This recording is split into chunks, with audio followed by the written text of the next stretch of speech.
Hello, good afternoon, good morning, or good night.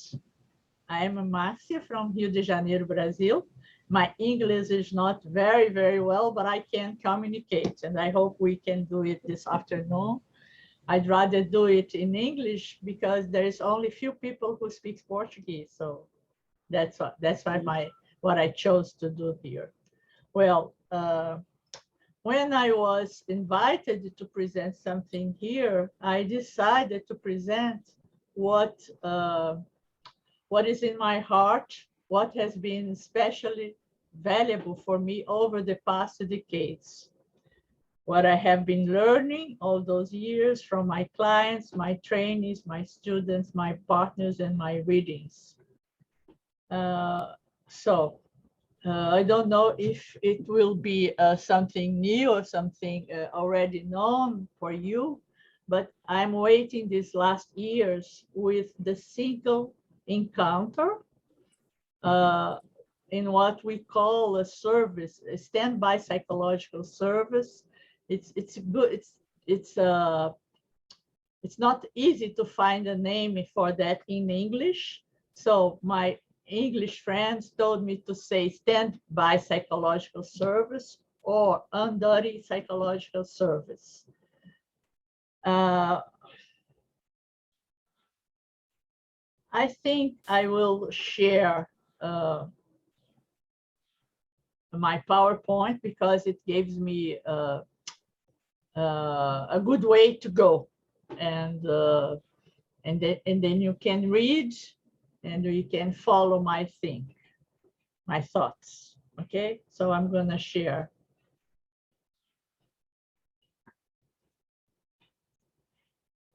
And please feel completely at ease to stop me and to ask a question.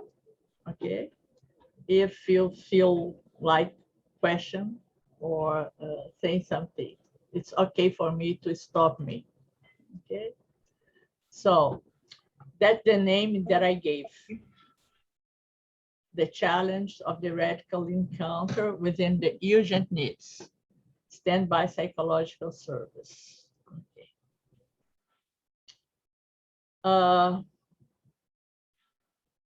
For the past 10 years, I've been thinking about what makes people come to talk to a psychologist or a psychiatrist to the health service. And studying that motivation, I began to name it as the urgent clinic, something that is needed to be talked in a special moment. And I'm going to talk about that, the importance of the radical encounter, and what is this psychological service, the standby psychological service. So what I think in a way, in a brief manner, is that psychologist goes where people are, offering his best no matter the place and the length of the encounter.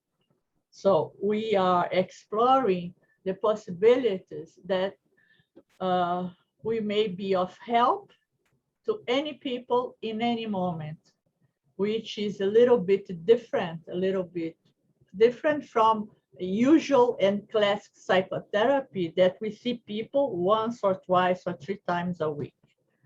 And what makes me enter this way and this reflection is to study the psychotherapy outcomes and to see that the dropout clients, the rate of the dropout clients are very high.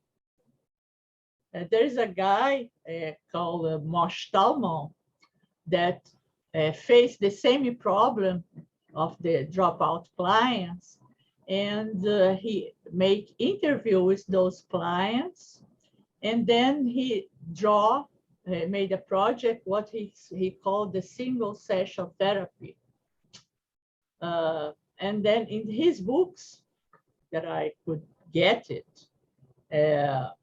people understand in general that dropout clients are described as resistance or borderline personality or they are not ready for psychotherapy, or they lack of motivation for change, they apt to deny his illness, etc. And worse than that, psychotherapists from dropout clients are described as less experienced or more ethnocentric or less personable or less warmth. So when we face the dropout clients, it seems we as a psychologist has nothing to do to make those clients stay in therapy. Those researches that Mosh Talmon made, the investigation, says that single session therapy show that around 50% report they did not come back to the second or to the third session because they have accomplished what they wanted. They also reported improvement from the session, that they got what they want. So I came to think that long-term individual psychotherapy does not fit all persons all the time. So those ideas helped me to come to use what we call the standby psychological service. In Portuguese, the name is plantão psicológico. Is a name that comes from the medicine, because when in the emergency room, the physicians stay there 24 hours waiting for anybody. So that's the idea, a place where people, psychological professionals are there waiting for anybody who comes. But the difference from the medical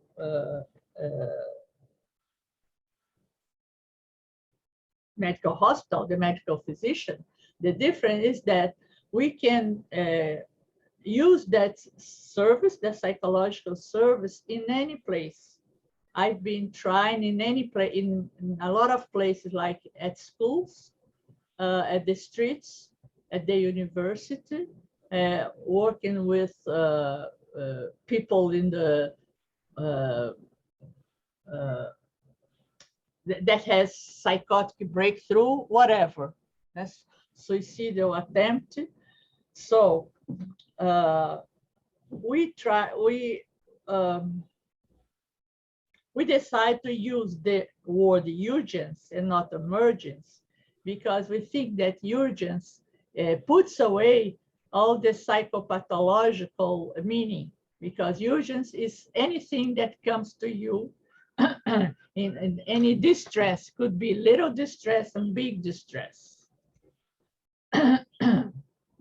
So the concept we are using here is that psychological urgence is what emerges as discomfort. It could be little one, medium, or big one. And psychological urgence so arises when there is a shift in the center of the power and the person feels uncomfortable. That's the concept we are using here, which is a big concept.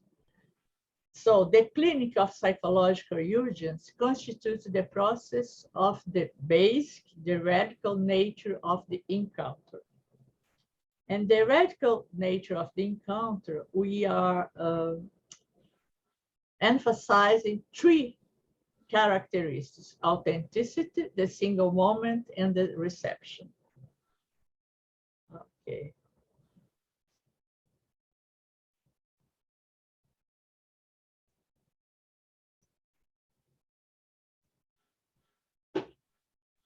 Hello? Oh, okay, here. So I just change a little bit just to see. Is there any question, anything to say? Can I go? Okay. I was not seeing you. Okay. Okay. It's lovely, yeah. Marcia. Carry on. Thank you. Okay. Thank and my English is going. No, your English is good. It's very interesting. Thank you. Okay. my English has more an American accent, and I hope I can communicate with the British people also. Okay. Yes, I like your accent. I hear that you're tired and it's going, but for me, I can understand you very well, and it's beautiful to hear you. It's Okay, clear. thank you for your feedback. Well, when we thought about the clinic of the urgence, I decided to reread all the book, Rogers' book. And what I found I had two good surprises. One is that Rogers already talked about the urgence without saying that word, because it seems that he was always prepared to deal with what happens in a moment, to not prepare anything, to not have a strategy.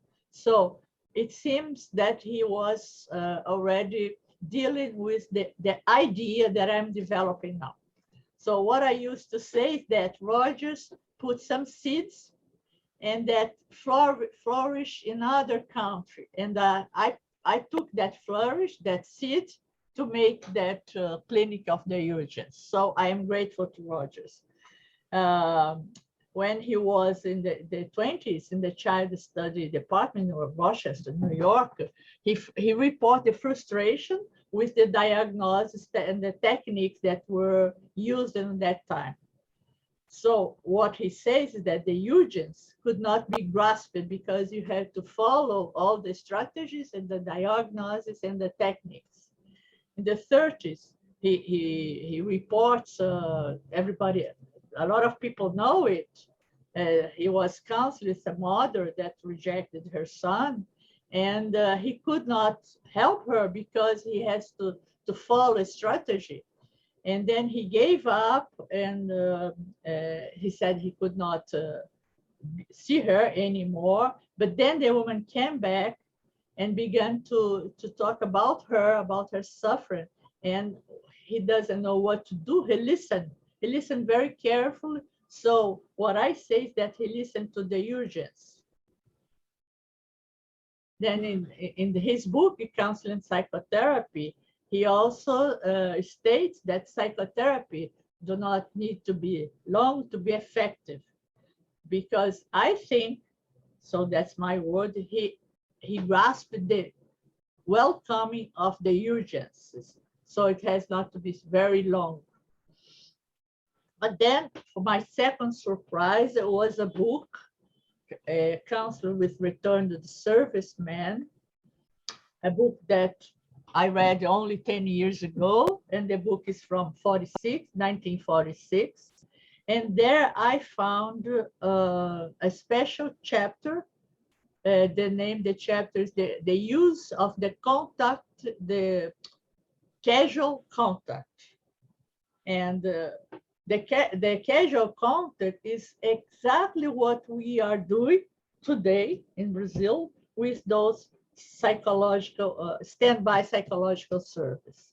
And in 46, Rogers said, that casual contact is helpful for emotional release, is helpful because it provides the opportunity to look more clearly at the situation and the problem more clear, face it in its own way to solution.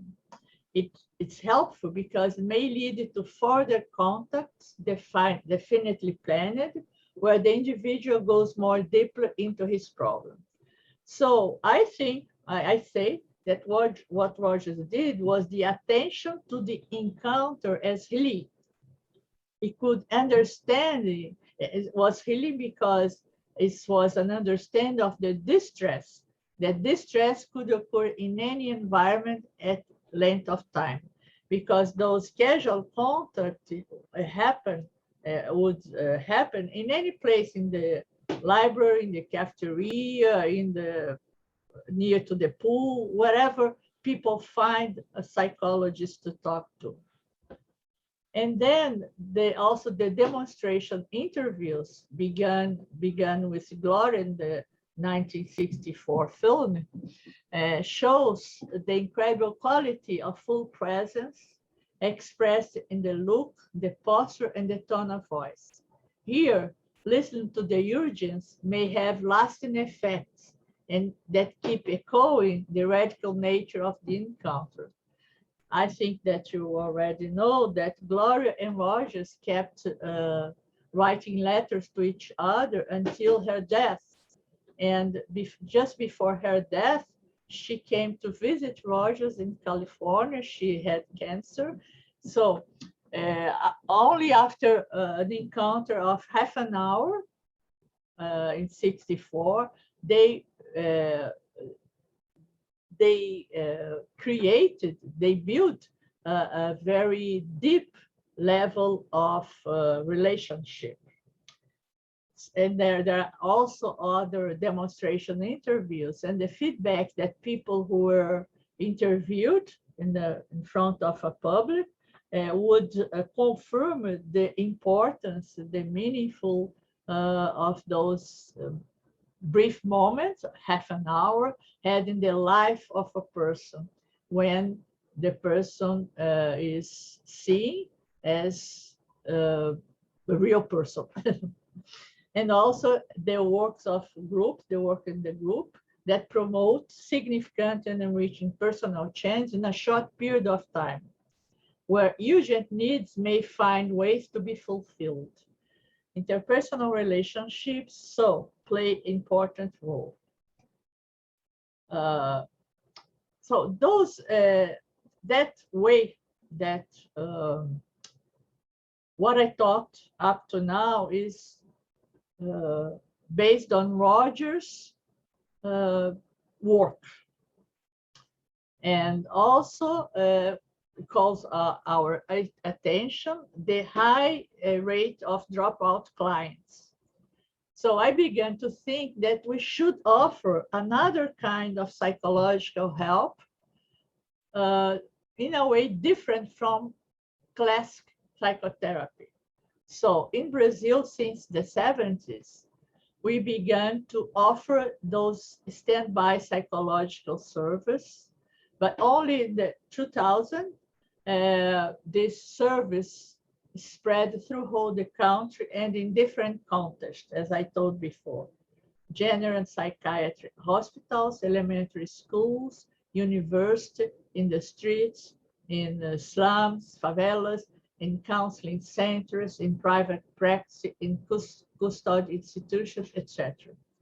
So I offer here a brief definition to that standby psychological service as a type of counseling which aims to assist the person in the almost exact moment of their need or urgence. There is no need to make an appointment or to return. A team of psychologists is on duty at certain days and times. Here is about the I call the urgent, the clinic, the urgent clinic, psychological urgent clinic.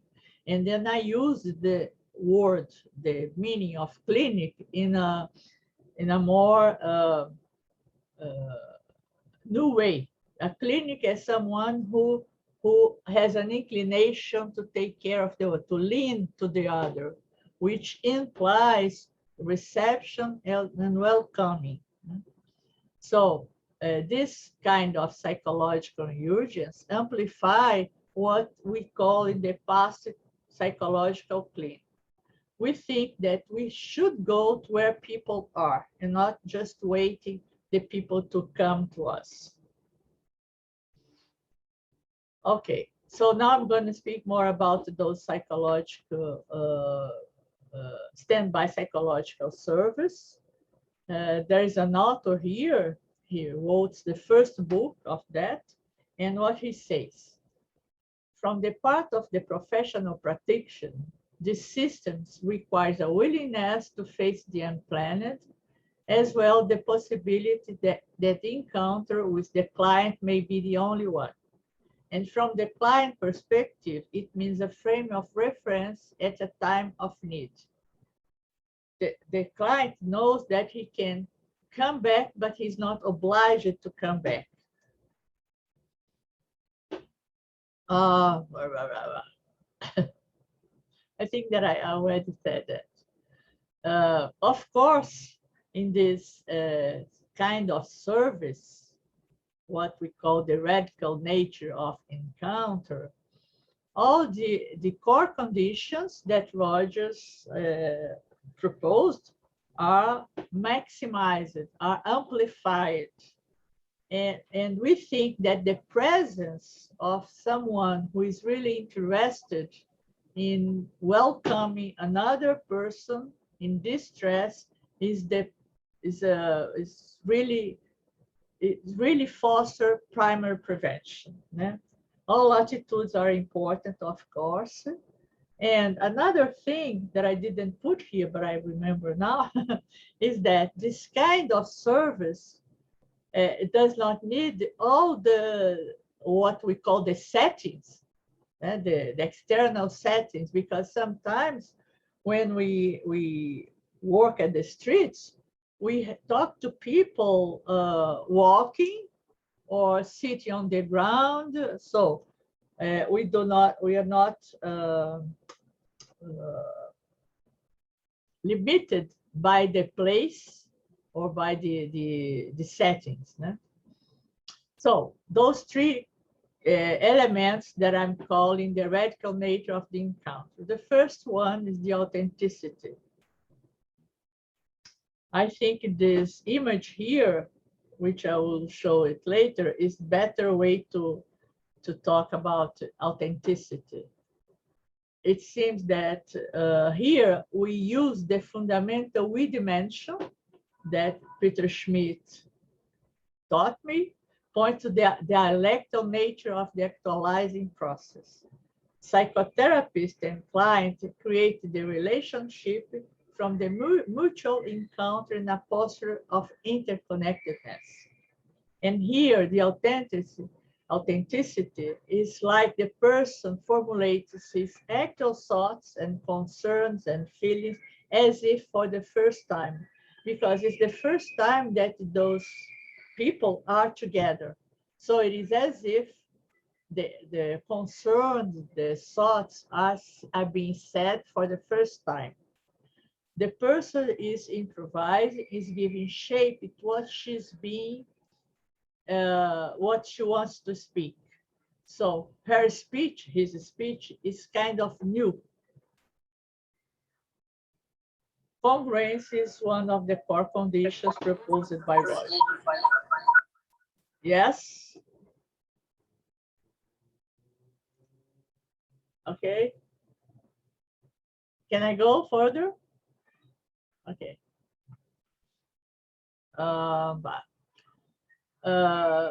For authenticity, we also are inspired by Martin Buber, what he talks about the I-do relationship, or do-I relationship, and he states 4 conditions for authenticity. So this is the image I like to express authenticity, is synchronizing the heart and the mind in a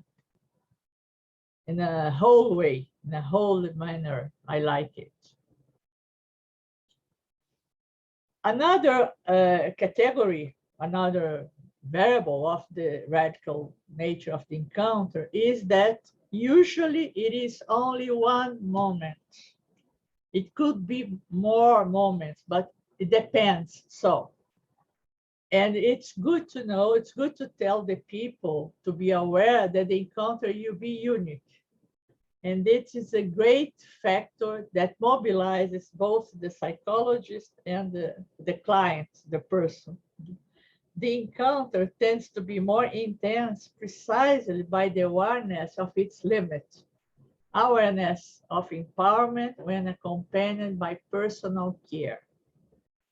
The psychologist's awareness that the possibility of help is radically present in the here and now provokes both to be effectively involved in the actual elaboration, in the understand what the audience needs to be taken care.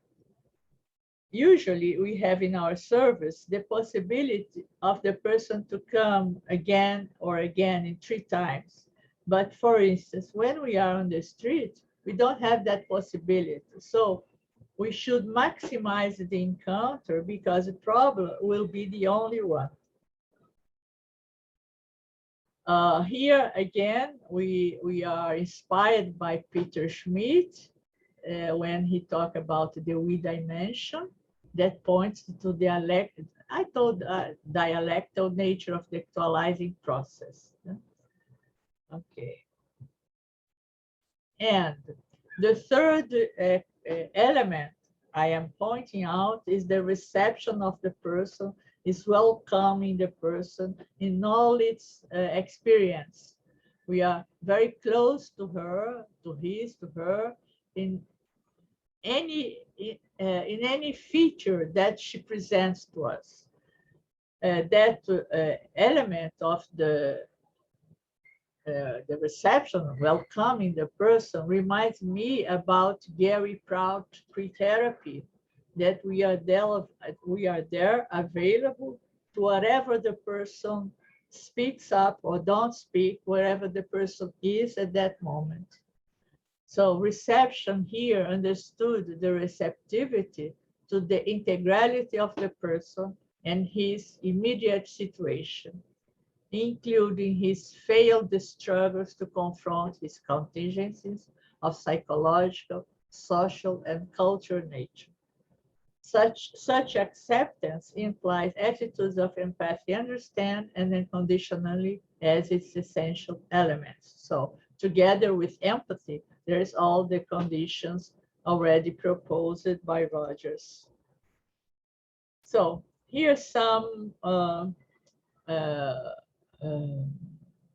not conclusion, but some thoughts that this service bring to me, because we are still studying, practicing, making research to better understand the psychological clinic of the audience. For the one side, we witness the effectiveness of the unique encounter, no matter the space and the time we work. We can witness that at schools, in the beach, in the university, in the hospital, in the private practice, no matter the space and no matter the time. So sometimes we stay 1 hour, an hour and a half with the person, sometimes half an hour. It depends on how the person feels really welcomed. So we are exploring the standby psychological service, as I said before, in different contexts beyond the private room, where we can welcome the urgency people has when they feel they need to talk to someone to better understand where they stand, or to feel less anxious, or to find a new harbor to place their trust. We are learning that psychology can be of great help to society, and the individual long-term psychotherapy, although useful, is just one possibility that has its boundaries. So it's not the only possibility the psychologist has to offer. Here to finish, and I chose that image here, which is saying, Cidinha Araújo says, and the beauty of this life is being able to sew dreams, embroider stories, and untie the knots of our days. I think it's beautiful, and it expresses this standby psychological service. Here in Brazil, we have already 4 books with this special issue. The first one in 1990, the name is Plantão Psicológico, New Horizons. The second one was written by me and 2 friends, Wagner and Ana Paula, and it's called Revisiting the Psychological Plantões, Person-Centered Psychological Plantão. The third one is from a friend in the Northeast. Eastern is called Plantão Psicológico. I don't know how to say it in English. Resignificant the human in the experience of listening and welcoming. The third one is also by myself and my friend Wagner, what we call the standby psychological service and the clinic of the urgence. And there's another one who is to be published next year. So I finished. So I would like to hear comments or whatever you, or questions or whatever you feel like.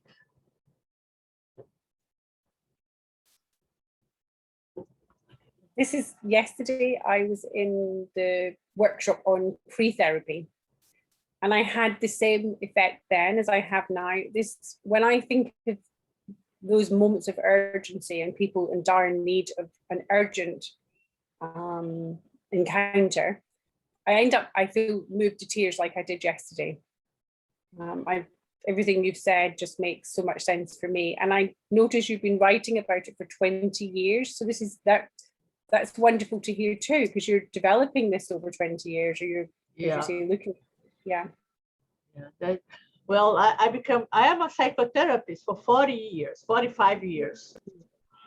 Individual psychotherapist, group psychotherapist. So I deal, and I'm also a teacher. I also teach. I make supervision, it's training program. But then I began to see that clients, that people, they go to psychotherapy, but they go away. They are not so much interested in having what I call a classic psychotherapy. So what do we offer to other people who once in a while needs to talk to someone? If not psychotherapy, what? So we began to develop this kind of service that it's an open door to anybody. And the people who needs more than that, we can refer. But there are people who need, for instance, in the school, I worked 3 years in a school with kids. And they teach me a lot because they use the service just when they want to understand the situation better, or to understand herself or himself better. And then they say, bye-bye. They stay 10 minutes, 15 minutes, and they got what they want. So then I began to think about it. So my master dissertation was about it, and my doctorate thesis was also about it. So then I began to write, and so I think we can do good things to people in general, especially now in pandemia, especially now in Brazil with this kind of president that we have. That's, that we have more than 5,000 people dead because he didn't buy vaccines when it was available. And people are desperate here. And I think in a lot of countries also. But I have to take care of my people. And so the service of this online psychological service grew this way. I am working 2 services. Is a volunteer. I am a volunteer. And there's people all the time desperate because they lose people, they lose friends, they lose families. They are sick. Sometimes some of them are sick and are afraid that they're gonna die. So they need to talk to someone. So we are working a lot. I'm working kind of 20 hours a day. No, not 20, 15 hours a day. So many demand, Oh, that's it.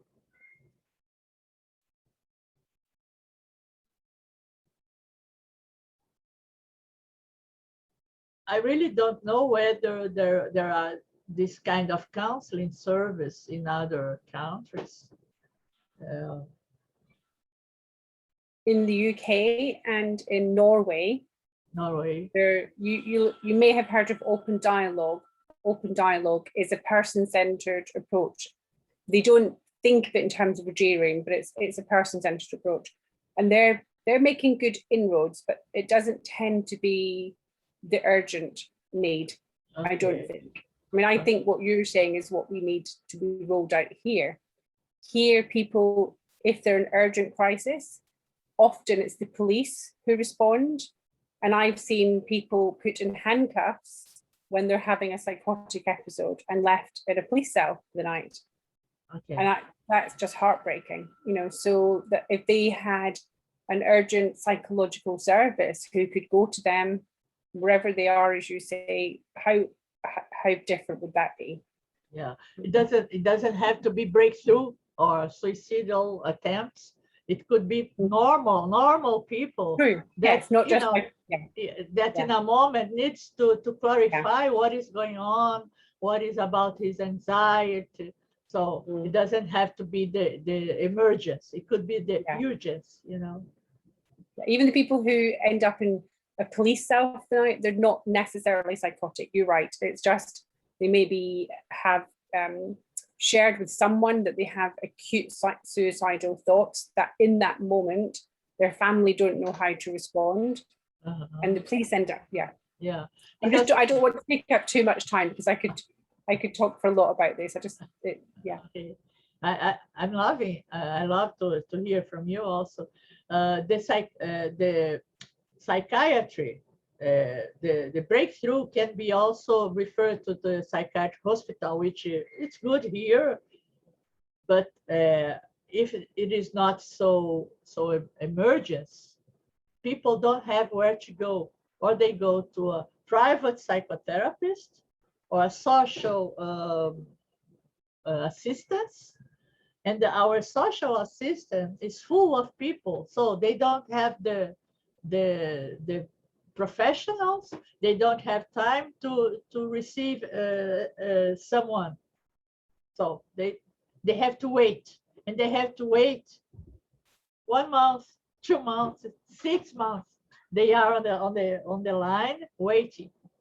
So in this waiting, they can commit suicide.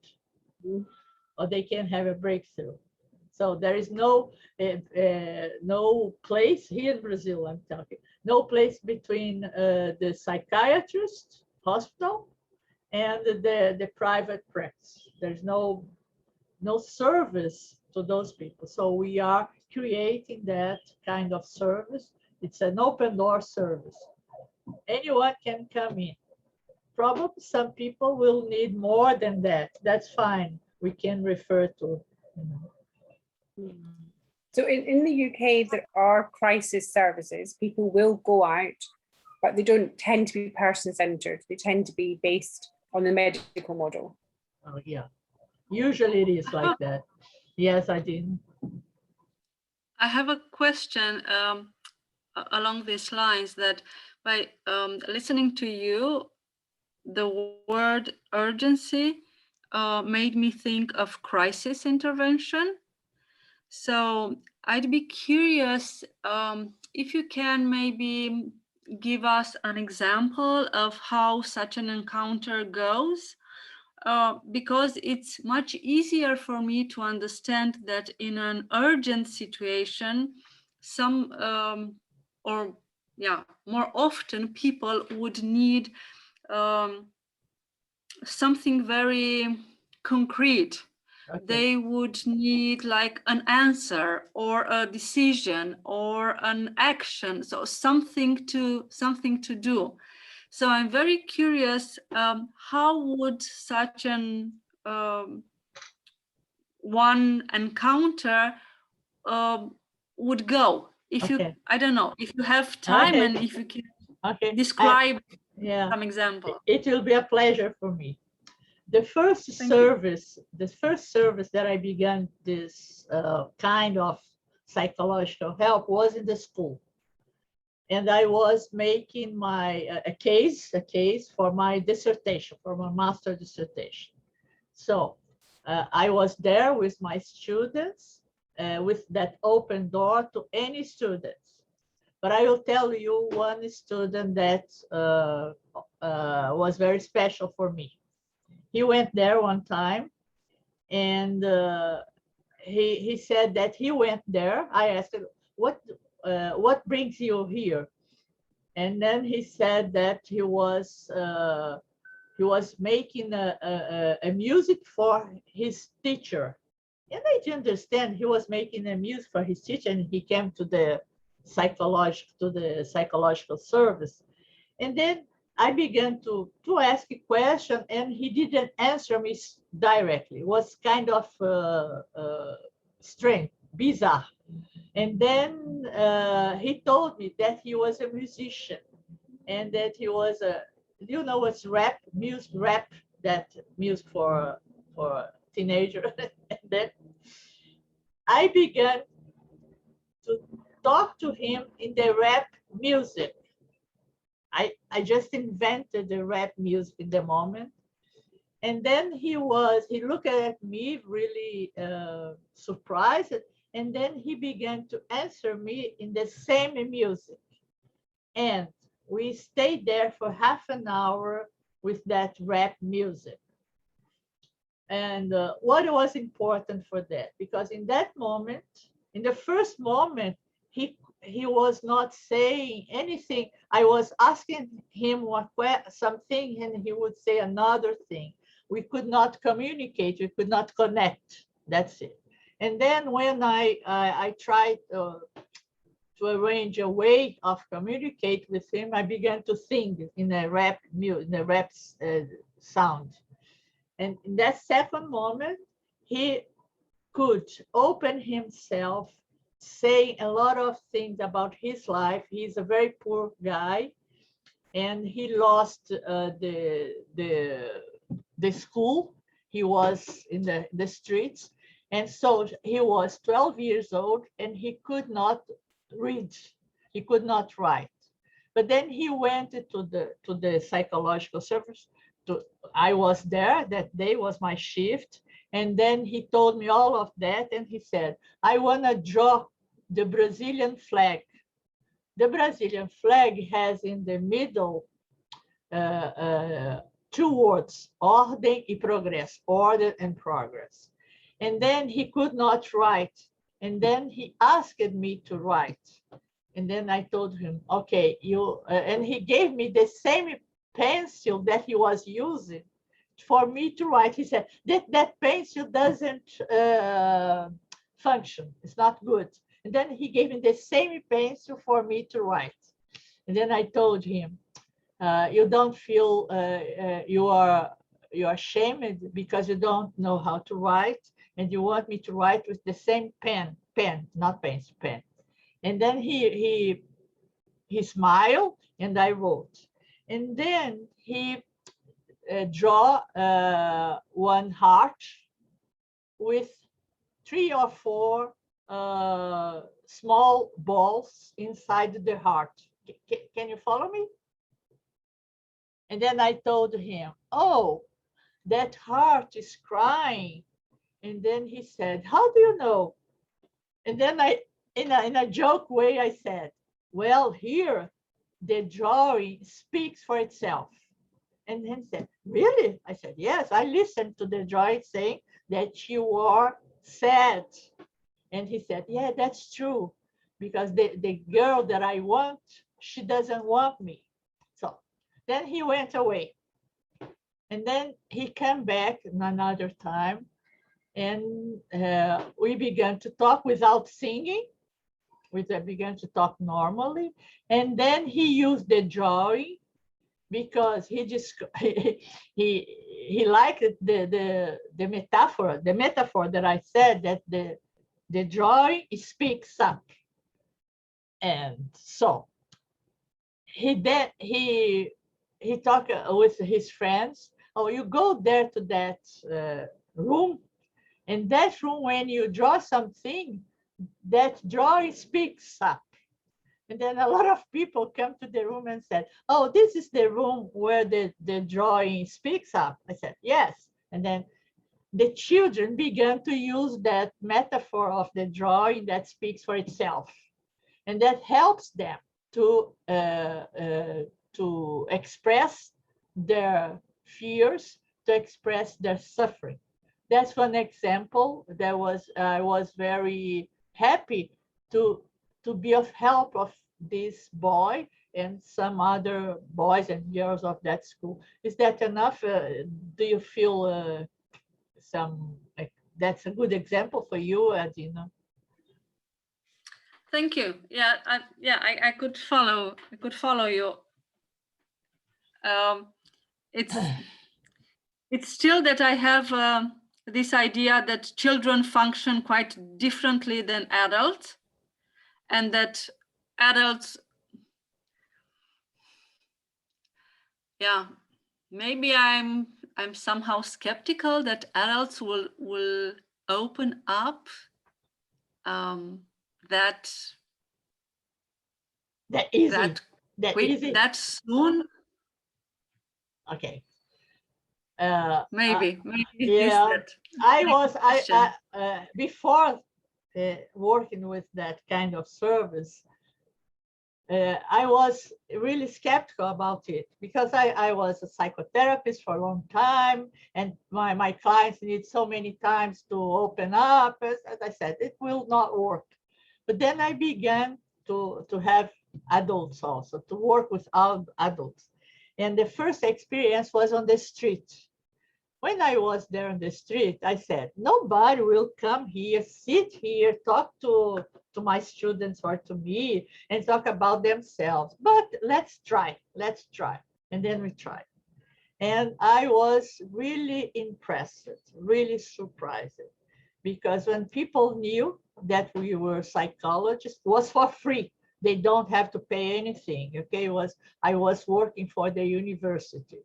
So I was in the street in a tent of the university, which gave us a kind of authority or a power that we are not playing around. We are serious. We are psychologist students with the teacher. I was the teacher. And then people would sit in the chair in front of my students and would cry and would say how lost they feel, how the great need they have to talk to someone. So that was the first experience. Then I make a lot of experience in the streets and in the university,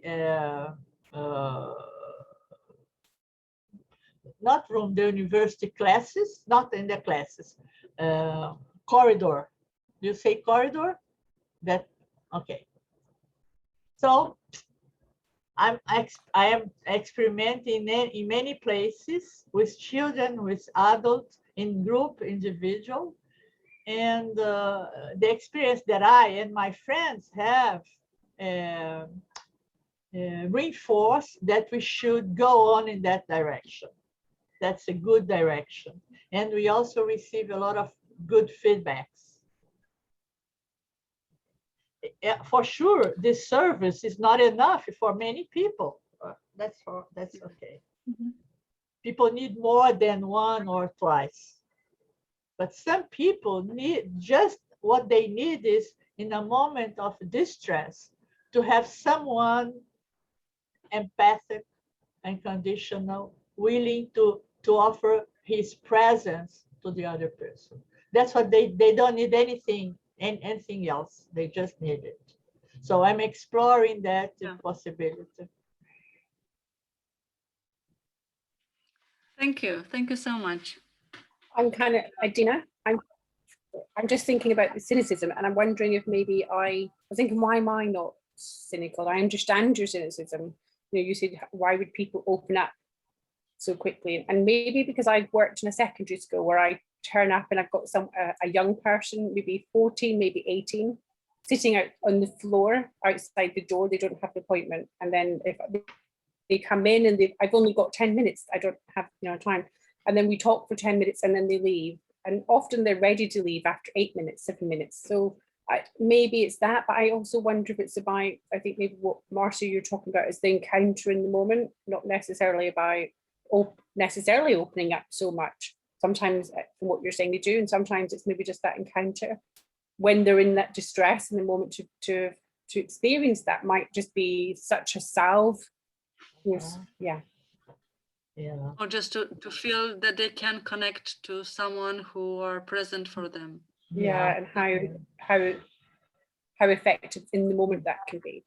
Yeah, because each time I think people, especially old people, feel really alone, and they don't have whom to talk to. And when they find someone who is interested in listening to them, to their histories, to their feelings, to their suffering, they feel really good about it, and they respond in a very good way. So. Yeah, and it comes to my mind that that's a way of humanizing psychotherapy even more, bringing it closer to everyday life and everyday moments of people in people's life. We could say this is a kind of psychotherapy. I don't say it. I say it's a little bit different. But the attitude of the psychologist is exactly the same. There's no difference. Yeah. The only thing is that we try to maximize the encounter because we do not have the future present. The future is there, is here now. In psychotherapy, we kind of have the future over there for us. I will see you next week or next week. In those kind of service, we don't deal with that. So we have to maximize it. That probably the only encounter. And what surprised me when I began to work with that is that even a single encounter could be meaningful in many ways to the person. Could have a great meaning for them. So that's where I am with that psychological service.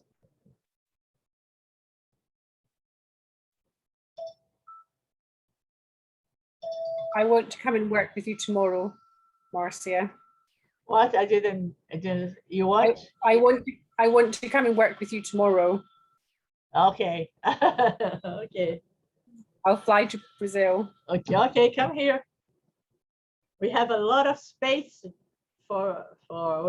we have a great need for people to work. Great need. Come on, come to my cloud, to my home. I said yesterday, my son is hosting right now. He's hosting this call. Yes. Hello, lovely. We could get maybe some funding to go round to the one-stop shops, because we've got to go to the other lady in America with her little building, haven't we? If you want to compare. I was out. Yes. I didn't hear you. I was saying my son is hosting this call, Marcia. Yes. And I said, Mum is leaving home. She's going to Brazil. Just going to Rio de Janeiro. Yeah. Okay. Marcia, can I ask a question? 2 questions, please. Yes. So I'm interested to know that I heard you're working with street people or any person.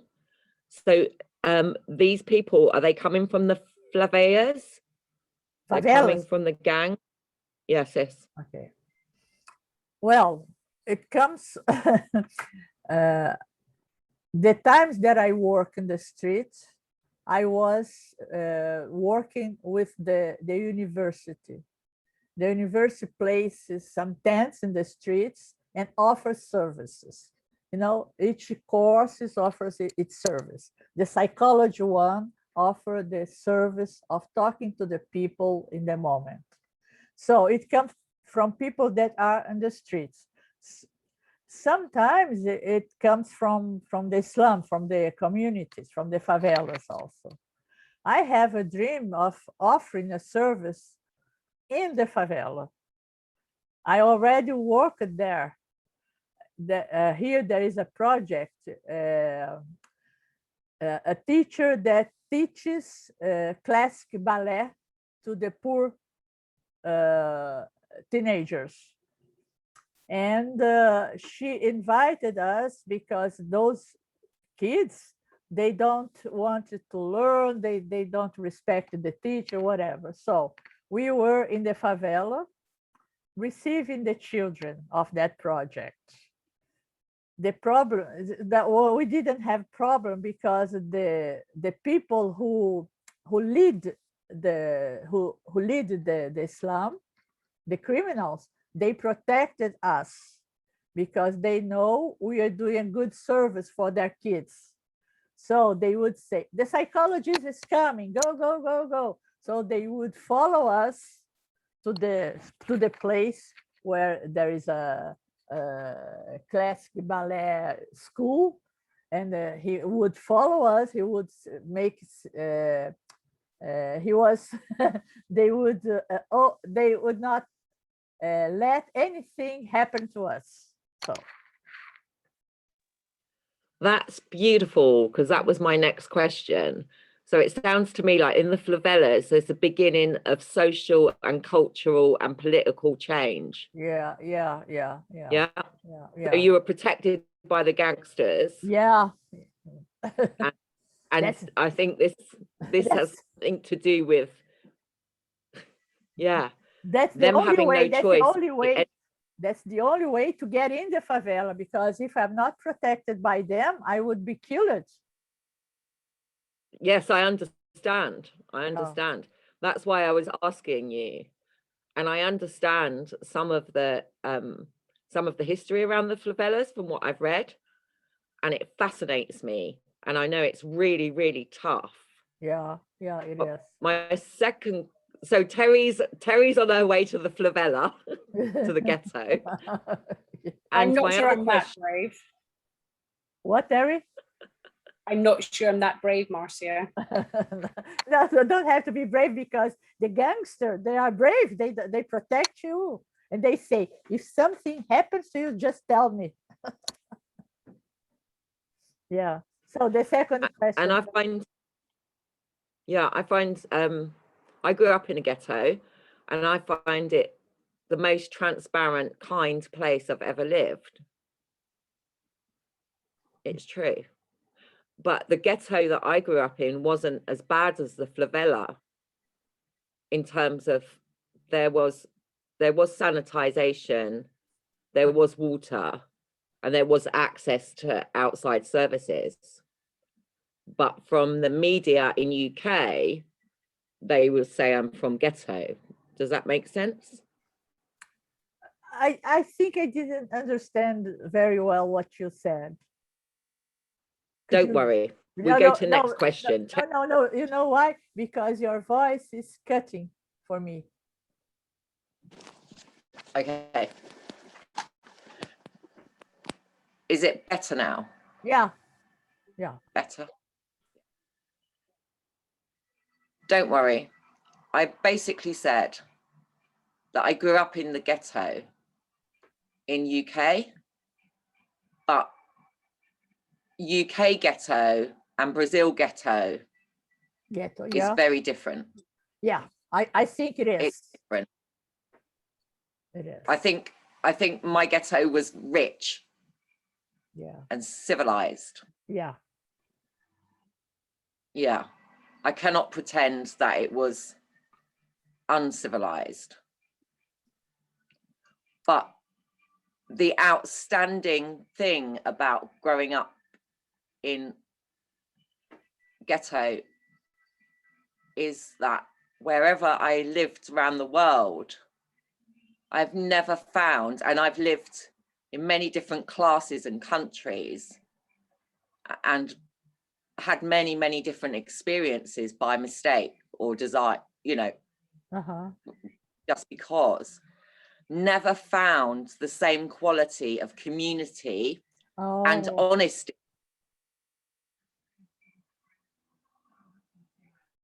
Actually, yeah, I think this is one quality of that can be similar. The ghetto there and the favelas here. Here is more uncivilized, I can tell you. But the sense of community is really bigger than in my neighborhood. For instance, I don't know, I live in a very big condominium. In my building, there is 100 families. I just know 2 or 3, and I live here for 38 years. My friends are outside here. So in the favela, everybody helps, another people. If the water comes inside the room, they take the children, goes to their place. That sense of community is much bigger than in the medium class, the bourgeoisie. Where there's no community sometimes. No community. that's staggering to me. 2 families, in 30 years. That really, Marcia, represents the world I've lived in the last 30 years. Very painful. Yeah. Even, I'm sure you have traveled as well. Even when I've traveled with a fanciful, oh, I'd like to live in this country, when I'm there for some reason, the same thing comes in the end, or something will happen and it will send me back to UK. Because I think that's what you're talking about has been the real pandemic of the last 30 or 40 years, has been this. Yeah. No, that's a real pandemic. The breakdown of community, isn't it? Yeah, it is. I agree with you. I think it's sad, it's sad to say it and to live it.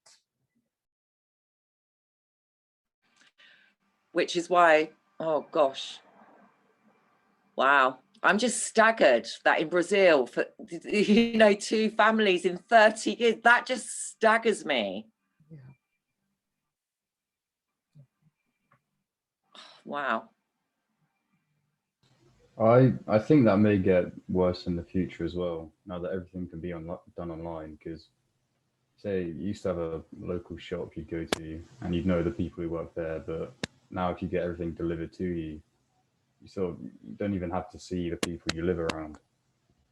So it could just get even worse, I think. Yeah. Oh, bless you. Not with your mum. Come on. Your mum's your mum's not going to let this happen. Humanity. Good point, Ewan. I get that point, though. Yeah. Yeah. Although in some ways, I argue that the internet connects us. So I often hear people say that teenagers, they're not connected anymore. They're just on their phones. And I just say they have so much more connection than I did. I went home, there wasn't a telephone in the house. So we had no connection until the next day with our friends from school. So Ewan, what do you think? Do you think your age group are more connected possibly because of the internet? Yeah, I know what you mean. I mean, we can speak to each other more, but I think that's different to seeing people face to face. I think it's a different kind of course, but I mean, as in you keep the kids I know at school are constantly in touch with each other and they're always talking, they're always meeting up. Yeah, but I mean, it's not even just with your friends. I mean, it's also just strange. You don't have to speak to strangers anymore, so you lose contact with the people around you, like the people in Marcia's building. Right. Or she would have spoken to everyone there more. Yeah, that's true. Because if you're going to the local shop together and bumping into each other, whereas now you drive to a big out of town place or you have things delivered. Yeah. I think that is also the urgency. Going back to the urgency, that's the crisis that we're all living through. The kind of isolation. And when we have problems, we don't have communities, we don't have family around us. People are on their own, and then that internal crisis just sometimes reaches a bursting point. Yeah. That's something we have to face. And I think that PCA has something to offer. When my son was young, was children, I could taste that sense of community here. But then when he and his friends grow up and goes away from my house, from my apartment, and the others too, that sense of community also disappeared. Of being together or doing something together. He did build it as a social action, no? It was inbuilt in the philosophy, my understanding. But another question I had to you, Marcia, about the radical encounter is that I'm wondering how the anonymity, so because you don't have to go to long-term counselling, supply your name and address, I think when people have to give their name and address, it already invalidates the person-centered process. I think confidentiality is ruined if you ask them their surname and address. Yeah. That's it. It doesn't matter how authentic the therapist is. They can get 80% back, but I don't think you can ever get 100% back. What do you think about that? Yeah. I really don't link the giving the name and the address that would interfere completely in the privacy. I don't know whether you said that. In our service, usually we don't need even the name or the address, whatever. But in the private practice, I need it. But I don't think it does interfere. Is that what you said, that it does interfere with? Yeah, I absolutely think it does. And what I was wondering is, did it or didn't it help? Oh. And you've answered that question, but maybe you didn't think about it. Maybe the radicalness is helped by the fact that they don't have to give their name and address, because that's what you're saying to me. Yeah. For the radical service, they don't have to give it, right? Yeah, they don't have to give. Usually they don't have. I think that's give. Yeah. But what I say is radical is the root of the encounter, the genuine encounter. Radical in the sense of root of the encounter, the more pure existential encounter, that nothing between us could interfere. That we can, in that moment. For sure, I understand that fully.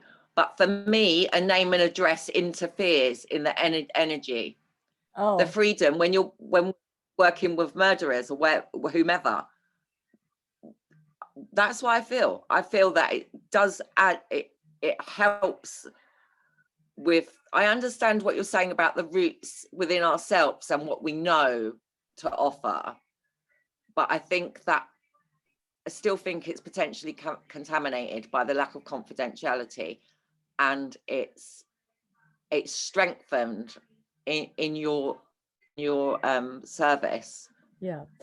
By that fact, and you just maybe haven't thought about it. I don't know, but you know yourself best. To tell you the truth, I never thought about it. I'm gonna think about it. We usually do not ask for the name and address because we don't need it. When we want to make some statistics, we can say there are some women, some men, young or old. We can have a general idea. Usually we do not ask because we do not need. But I'm gonna think about it. That's a good way of thinking. Thank you, Joe, for provoking. Thank you very much. Thank you. It's beautiful work. Thank you. So, when you said about the radical, Marcia, it made me think you went back to Peter Schmid and that I used to read a lot of Peter Schmid, and I just haven't done it for years, which I need to go back to his work. What was the term he used for the kind of space between us? You mentioned it, it was in one of your slides actually, but when you were talking about the we dimension. That's Peter Schmid said about we dimension. Is that? It wasn't that phrase. It was the kind of there's something between us. It was a phrase I used to write about a lot in my essays. Something between us. They kind of talks about the space between us and how when you get in touch with the other, you're reducing that gap. It's not the word he would have used. Yeah. And the radicalness made me think of that it's kind of really somehow just connecting people. It's breaking down the gap between. He talks about, what is it he says? It's always there. That it's like a kind of space between us. It's always there, but it's a connecting space. And I'll look up the term. You've reminded me. I'll look up the term. Okay. That radical. Yeah, it was on one of your slides. It reminded me, but that radical makes me think about that's in that moment. That's what it's doing. It's somehow really creating that type of encounter. Well, I didn't say it today, but I use it to think about a sacred space. I'm not religious. It's not about religious. Sacred space that we create with that energy that we are there for them. So when they realize, they are aware that there is someone there for them, that's healing. It seems for me the nature of healing, that there's someone in the universe that's there for me and is trying to understand me, is trying to be with me, is trying to relate with me. I think that only that is healing, even if you don't say a word. Do you know Amanda Lowe? Amanda Lowe, you heard of Amanda Lowe? She's doing pre-therapy in, where is it, Joe? She does it. An American woman in an American state working with pre-therapy on her own. I don't know. And she has a man that drives, a street man, homeless man who drives to her twice a week for an hour and under huge duress. It causes him lots of problems, emotionally, financially, everything. And he goes there twice a week. And it's that thing that you just said again, where he just knows, that was my sense yesterday when she was speaking, that he just knows if he makes that great effort, what he's going to get is that connection. And she works similar to you in the sense that she works in the moment, there's no,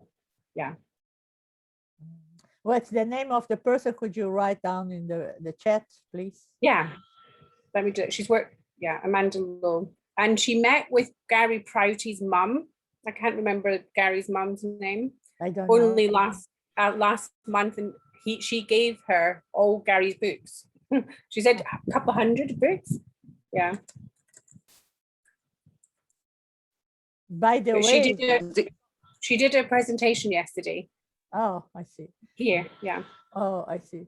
By the way, Professor Dion van Verde is here with us, not here in the Zoom, giving a course on pre-therapy. Yes, I saw that on your for the Brazilian. It's very, very good. Yeah. Tomorrow I saw that on your post on Facebook. Yeah. Tomorrow we will have it again. We'll have him again.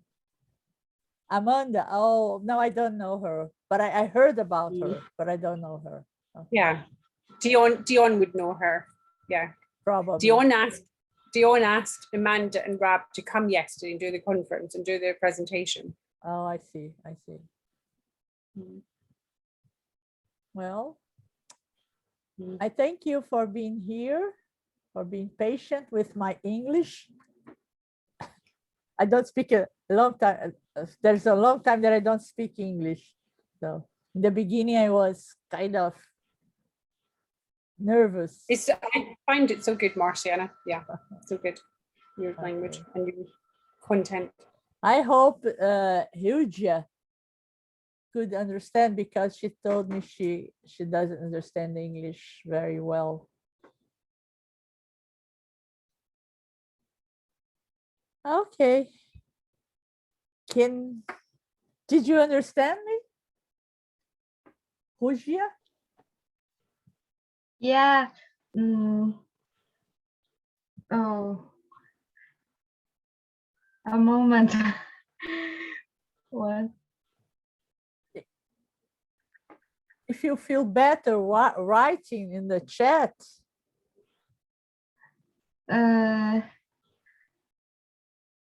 哦，等一下，我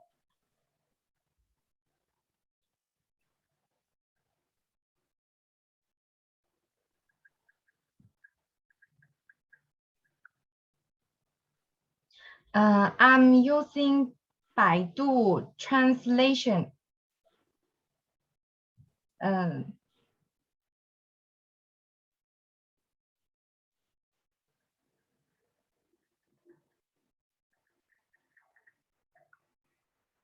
I can understand you. okay.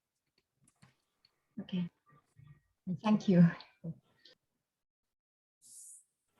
So, can we finish? If you have nothing more to, Yes, I imagine you have to go and meet all your neighbours, Marcia. I wish I would. They are there on the phone. After all these years, They are there on the door. you have to knocking the door. tell them the English and the Scottish are coming. Okay. Okay. I hope to see you sometime in the Zoom or in the future, face to face. Yes, that would be lovely. I would think it'd be wonderful if you did some talks through social media on this kind of concept of urgency. I think Yes. a lot of people who would want to hear. Yeah, but in Portuguese. Okay, not in English. No, in English. Now, in English, I did it in Vienna 2 years ago, I think. Yeah. And in Argentina also, in Argentina, in the World Conference. Yeah. We need to see you more. I just want, before we go, I want to apologize to Ash and Huja and Happy. I've spoken so much. I'm sorry if I've taken up too much space, but this is something that always excites me. Okay. I want to thank you and your son for being here, so kind to host the room. That's all right. Thank you. Thank you. I hope you have learned something. Oh yeah, lots. Okay. Okay. All right. So Shall I end the call now? yeah.